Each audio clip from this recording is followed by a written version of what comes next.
पानीपत में रिश्तों को शर्मसार करने वाली वारदात, सौतेले पिता पर 11 साल की बच्ची से रेप की कोशिश करने का आरोप। बच्ची की मां ने अपने पति के खिलाफ दर्ज करवाया मामला। 5 लाख रुपए के लिए बॉयफ्रेंड का मर्डर, युवती ने बिहार से बुलाकर पति और रिश्ते के भाई के साथ मिलकर की हत्या। करीब 6 महीने बाद हत्याकांड का हुआ खुलासा। ओडिशा के पुरी में जगन्नाथ रथ यात्रा के दौरान भगदड़, 3 की मौत, 6 घायल। गुड़ीचा मंदिर के पास सुबह करीब 4 बजे हुआ हादसा। घायलों को अस्पताल में करवाया गया भर्ती। उत्तराखंड के उत्तरकाशी में बादल फटने से हादसा, तेज पानी के बहाव में 8 से 9 मजदूर लापता। मौके पर राहत और बचाव कार्य जारी। उत्तराखंड में रोकी गई 4 धाम यात्रा, खराब मौसम के चलते 24 घंटे के लिए स्थगित। भारी बारिश का अलर्ट जारी। हरियाणा के कई क्षेत्रों में हो रही मॉनसून की बारिश, लोगों को भीषण गर्मी से मिली राहत। किसानों के लिए वरदान साबित हो रही है ये बारिश।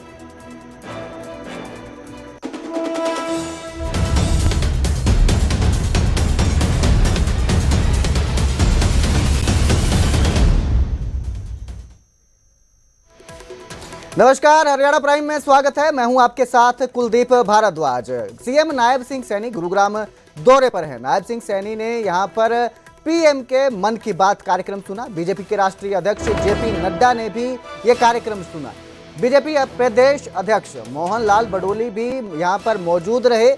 कैबिनेट मंत्री राव नरबीर सिंह भी कार्यक्रम में मौजूद रहे। बता दें, आज मन की बात कार्यक्रम का 123वां एपिसोड का प्रसारण हुआ, जो सीएम सैनी ने गुरुग्राम में सुना है।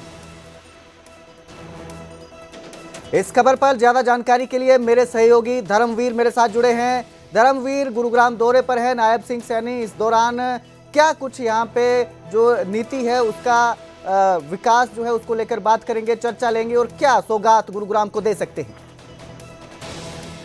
बिल्कुल, देखिए, मुख्यमंत्री नायब सिंह सैनी जो है कल से ही गुरुग्राम में है। कल भी उनका दौरा था। कल उन्होंने मॉक ड्रिल, संसद मॉक ड्रिल जो है उसका आयोजन हुआ था, जो कि महिला मोर्चा और युवा मोर्चा ने किया था भाजपा के।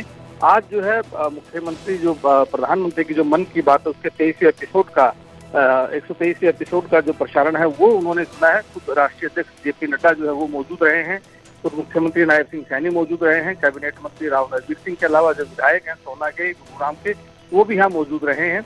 उनका वो कार्यक्रम सुना है। आपस में अब वो बातचीत कर रहे हैं। कुछ देर बाद मीडिया से बातचीत करेंगे मुख्यमंत्री, तो आगे की जो भी बातचीत होगी उसके बारे में वो बताएंगे। तो फिलहाल हम ये कह सकते हैं कि आज उन्होंने मन की बात, जो प्रधानमंत्री का कार्यक्रम है उसको उन्होंने सुना है, और उनके साथ भाजपा के और भी काफी सारे जो समर्थक हैं वो उस वक्त मौजूद थे। जी, बहुत बहुत शुक्रिया इस तमाम जानकारी के लिए धर्मवीर, हमारे साथ जुड़ने के लिए धन्यवाद। तो सीएम सैनी गुरुग्राम दौरे पर हैं, जहां पर उन्होंने पीएम के मन की बात कार्यक्रम सुना।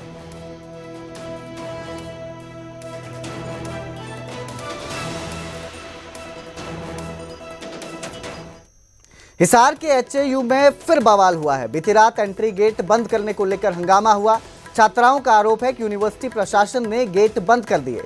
नर्मदा और गंगोत्री हॉस्टल के गेट बंद कर दिए गए। प्रदर्शनकारी, जिला प्रशासन और पुलिस आरोपों को खारिज कर रही है। छात्राओं पर प्रोपेगेंडा फैलाने का आरोप लगाया जा रहा है। छात्राओं ने हॉस्टल की मेस में खाना बंद करने का आरोप लगाया है। छात्राओं का आरोप है कि हॉस्टल की मेस में खाना बंद कर दिया गया है। ऐसे में उनका धरना भी चल रहा है, इसलिए वो वहीं से खाना खाने के बाद हॉस्टल पहुंची तो बाहर का गेट बंद था।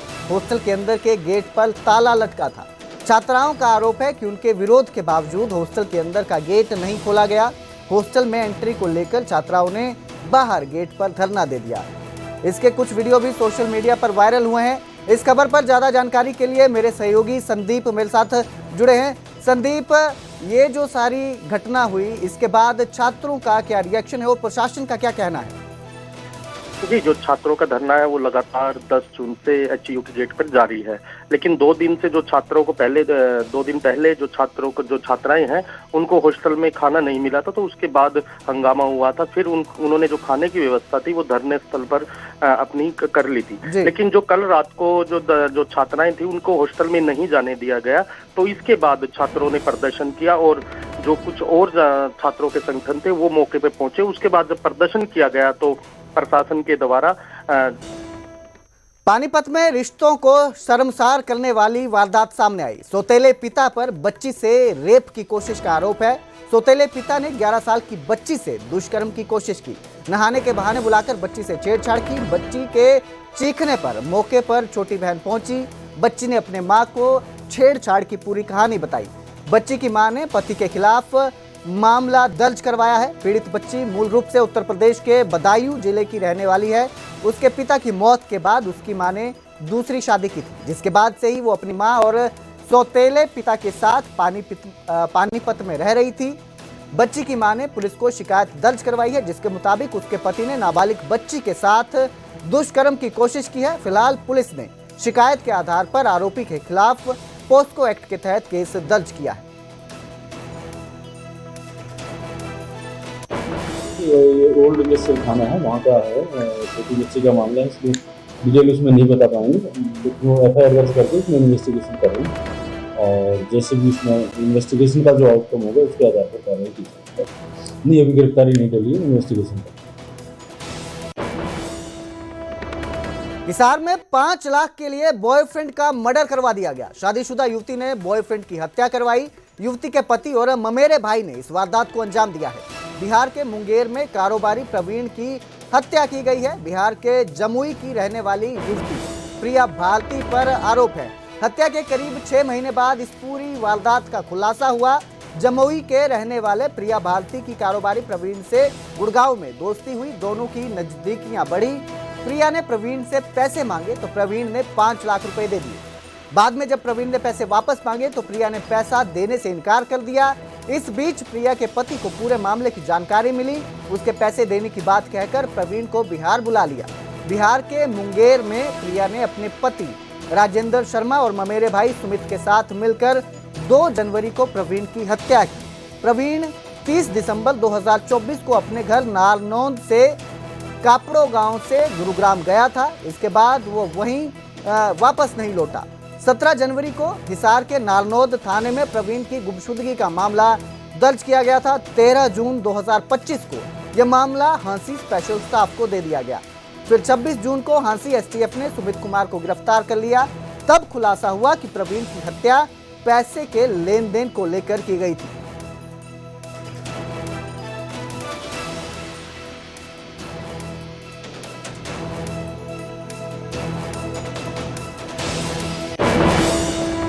गुरुग्राम में काम करता था, जो प्रवीण था गुरुग्राम में काम करता था, किसी कंपनी में पैसे का लेन देन था। तो फिर प्रिया ने इसको वहां पे बुलाया था जमालपुर में JRS कॉलेज के पास पैसे देने के बहाने। पहले पैसे 5-5.5 लाख रुपये नहीं बिहार में बुलाया था इसको प्रवीण को। ये जो प्रिया इसके साथ काम करती थी गुरुग्राम में, तो उसके बाद इसको बिहार में बुलाया था जमालपुर में। वहाँ इसकी हत्या 2/1/2025 को कर दी हमने। 26/1 को सुमित बिहार का रहने वाला उसको गिरफ्तार किया है, जो प्रिया की बुआ का लड़का है। पहले गुमशुदगी का पर्चा था, तो इसके बाद इसकी CDR और ये सारा अध्ययन करने के बाद SP साहब ने स्पेशल स्टाफ में ये पर्चा दिया। तो हमारी काफी दिनों से SP साहब के आदेश से कि बिहार में ही वो कर दी थी।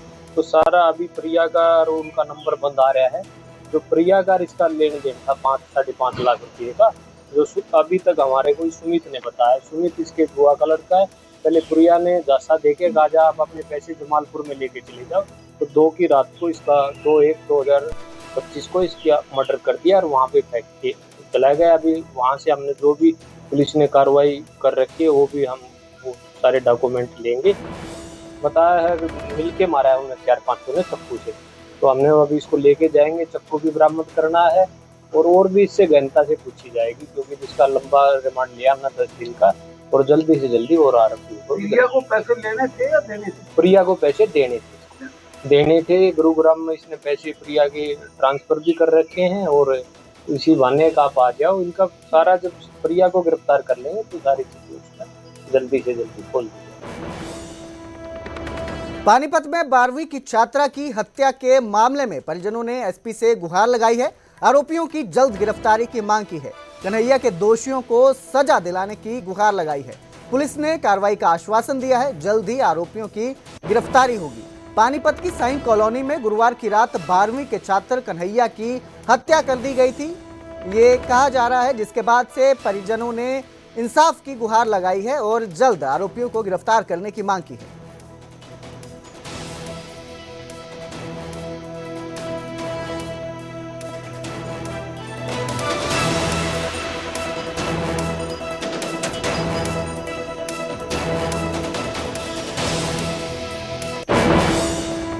हरियाणा में मानसून की बारिश लगातार हो रही है। अंबाला में रात से रुक रुक कर बारिश हो रही है, जिससे मौसम सुहावना हो गया है। इसके साथ ही तापमान में भी काफी गिरावट दर्ज की गई है। बारिश की वजह से लोगों को गर्मी से राहत मिली है, तो ये बारिश किसानों के लिए भी किसी वरदान से कम नहीं, क्योंकि धान की रोपाई के लिए बारिश काफी फायदेमंद साबित होगी। हालांकि बारिश के कारण अंबाला में जल भराव भी देखने को मिल सकता है।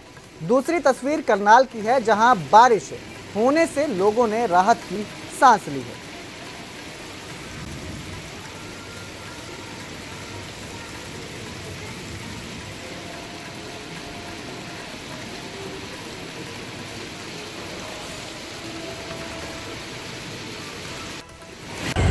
करनाल का मौसम सुहावना है और खुशनुमा मौसम है। रविवार का दिन है, छुट्टी का दिन है। यहाँ पर सुबह से लगातार बारिश जरूर हुई, बूंदाबांदी जरूर हुई, लेकिन अब मौसम साफ है, यानी कि बारिश आ सकती है कभी भी। अगर हम आसमान की बात करें तो कई जगह काली घटाएं अभी भी मौजूद हैं और बादलों की गड़गड़ाहट भी सुनाई दे रही है, लेकिन मौसम सुहावना बना हुआ है और गर्मी से लोगों को राहत मिली है। ये आप महात्मा गांधी चौक देख पा रहे हैं। चारों तरफ यहाँ से शहर को सड़कें जाती हैं और मौसम जिस तरीके से अब बना है उससे लोगों को एक राहत मिली है, क्योंकि पिछले कई दिनों से लगातार तेज गर्मी पड़ रही थी, भीषण गर्मी पड़ रही थी।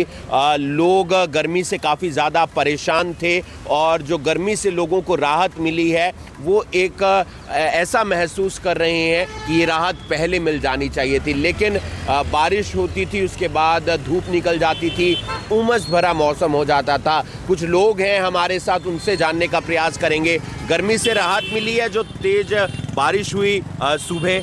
बहुत बढ़िया मौसम हो गया, देर रात से बरसात हो रही है। पहले 2 दिन पहले गर्मी पड़ रही थी, लेकिन 2 दिन से उमस था कि पसीना आ रहा था, लेकिन शरीर चिपचिपा हो रखा था। लेकिन अब बरसात आने की वजह से मौसम बहुत सुहावना है। रविवार भी है, परिवार के साथ एंजॉय करेंगे आज। बिल्कुल, इधर आप देख सकते हैं तमाम जो छातों की स्टॉल है वो भी लगी हुई है, क्योंकि लोग गर्मी में भी छाता खरीदते हैं और साथ ही साथ बारिश के अंदर भी छाता खरीदते हैं। तो बारिश जो हुई है उससे कहीं ना कहीं छाता का जो बिजनेस है वो भी बढ़ेगा। क्या कुछ कहेंगे, बारिश से थोड़ी बहुत बिक्री वगैरह? भैया बारिश में ये सीन होता है, अपना सेफ्टी वगैरह होता है इससे, और रेट इसका ज़्यादा महंगा नहीं है, 200 रुपये का कोई सब ले लो इसमें से। तो लोग आ रहे हैं, खरीद रहे हैं? हाँ, खूब आ रहे हैं, खूब बिक रहा है। बरसात में सबसे ज़्यादा बिकता है ये। बिल्कुल, आप देख सकते हैं जहां एक तरफ लोगों को गर्मी से राहत मिली है और वहीं जहां पर लोगों को एक स्थान से दूसरे स्थान पहुंचना है तो जाहिर सी बात है वो छाता खरीदते हैं और छाते की जो बिक्री है वो इस मौसम में और ज़्यादा बढ़ भी जाती है। फिलहाल गर्मी से जो है लोग राहत महसूस कर रहे हैं, क्योंकि पिछले कई दिनों से लगातार उमस भरा मौसम था, AC चलाना पड़ रहा था। लेकिन जो आज बारिश हुई है उससे जलभराव तो ज़्यादा देखने को नहीं मिला है, क्योंकि निकासी लगातार हो रही थी, लेकिन मौसम खुशनुमा हो गया है। नहीं सकता, चाहे इतना सुहाना और प्यारा मौसम था, फिर भी उसका लुत्फ उठाने के लिए मैं आया हूँ रूटीन में अपना, और मज़ा आ गया। बहुत दिनों उमस भरी गर्मी के बाद आज इतना सुहाना मौसम, बारिश भरा दिन, सबके लिए अच्छा हो। सबको मेरी तरफ से शुभकामनाएं। अंबाला कैंट के अंदर पिछले महीनों खूब गर्मी पड़ रही थी, अब 4-5 दिन से बहुत ही अच्छा मौसम हो चुका है। यहाँ गर्मी का माहौल बिल्कुल ही खत्म हो गया है, कुल्लू मनाली जाने की भी जरूरत नहीं है। अंबाला कैंट के अंदर मौसम हुआ सुहाना, हमारे भाई लोग भी बाहर निकल के नहा के मजे ले रहे हैं।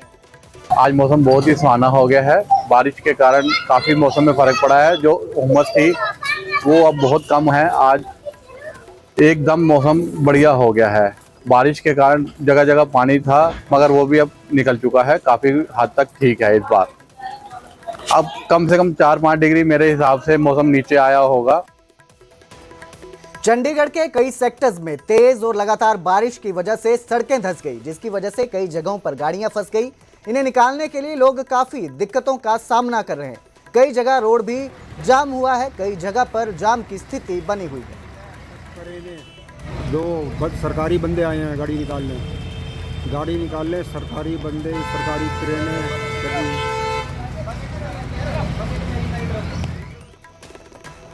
हरियाणा के हथनी कुंड बैराज की सुरक्षा को लेकर सिंचाई विभाग ने तैयारियां तेज कर दी हैं। पिछले वर्षों में आई बाढ़ से हुई क्षति के बाद इस बार समय रहते प्रोटेक्शन का काम पूरा किया जा रहा है। हालांकि हालिया बारिश से काम कुछ प्रभावित हुआ, लेकिन विभाग 30 जून तक इसे पूरा करने का दावा कर रहा है। सुपरिटेंडेंट इंजीनियर RS मित्तल के मुताबिक बैराज अब कई खतरा नहीं है। उन्होंने बताया कि बैराज के फ्लड गेट 1 लाख क्यूसेक पानी पर ही खोले जाते हैं और उससे पहले 3 बार सायरन बजाकर प्रशासन और ग्रामीणों को अलर्ट किया जाता है। बैराज पे हमारा डायफ्राम वॉल का काम चल रहा था। उसमें जो हम राइट अंडर स्लूइस पोर्शन है, यानी कि जो हरियाणा साइड का पोर्शन है, उसको ही टेकअप किया गया इस बार। और वो वर्क क्योंकि पिछले 2-3 दिन में बारिश ज़्यादा हुई है, तो वहाँ वर्क की प्रोग्रेस थोड़ी स्लो हो गई है। अदरवाइज़ हमारा टारगेट था कि वो 27 तारीख तक इन ऑल रिस्पेक्ट कंप्लीट हो जाता। तो अब भी यदि बारिश 2 दिन थोड़ा सा होगा तो हम उसको फिर भी इन ऑल रिस्पेक्ट किसी भी तरीके से 30 से पहले कंप्लीट करेंगे। बहादुरगढ़ में मर्डर की वारदात सामने आई। परनाला गांव में दुकानदार की हत्या कर दी गई। बदमाशों ने दुकान में घुसकर ताबड़तोड़ फायरिंग कर दुकानदार को मौत के घाट उतार दिया। गांव के 2 युवकों पर हत्या के आरोप लगे हैं। बेटे की लव मैरिज के चलते हमले की आशंका जताई जा रही है और उसी के चलते इस वारदात को अंजाम दिया गया है, ये शक जताया जा रहा है।